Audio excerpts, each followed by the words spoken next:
17 గ్రామాలలో మొత్తం 513 ఇందిరమ్మ ఇండ్లు మంజూరు చేయడం జరిగింది. సో ప్రతి గ్రామంలో కూడా మా పంచాయతీ కార్యదర్శులతో మరి అక్కడ ఉన్న ప్రజాప్రతినిధులతో సో ఇందిరమ్మ ఇండ్ల ప్రొసీడింగ్స్ అన్నింటినీ కూడా అందరికీ పంచిపెట్టడం జరుగుతూ ఉంది.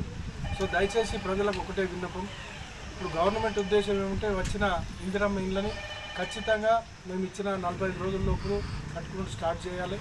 వాళ్ళు విడతల వారీగా 5 లక్షల రూపాయలు కూడా ఇవ్వడం జరుగుతుందని గవర్నమెంట్ నుంచి ఇచ్చిన ఇన్స్ట్రక్షన్స్ని అందరికీ చెప్పడం జరుగుతూ ఉంది. సో మొట్టమొదటిగా వీరు బునాది లెవెల్ వరకు కట్టుకుంటే 1 లక్ష రూపాయలు, అలాగే ఇటుకలు కంప్లీట్ అయిన తర్వాత ఇంకొక 1 లక్ష రూపాయలు, అలాగే స్లాబ్ ముగించుకున్న తర్వాత 2 లక్షల రూపాయలు, మొత్తం కంప్లీట్ అయిన తర్వాత ఇంకొక 1 లక్ష రూపాయలు, ఇలా విడతల వారీగా 5 లక్షల రూపాయలు ఇవ్వడం జరుగుతూ ఉంది. ఇక్కడ కూడా మన నీలా పేపర్ మిల్లో స్టార్ట్ చేయడం జరిగింది. ఆల్రెడీ చాలామంది లబ్ధిదారులకు కూడా డబ్బులు కూడా పడడం జరిగింది.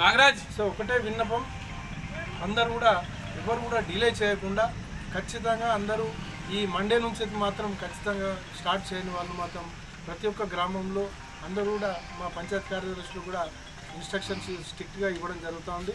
ఖచ్చితంగా అందరినీ మండే నుంచి స్టార్ట్ చేయించి తొందరగానే ప్రతి ఒక్కరి బీద ఉన్న కుటుంబాలకు వచ్చిన ఇండ్లన్నీ కంప్లీట్ చేయడానికి మేము సన్నాహాలు చేసుకుంటున్నాం.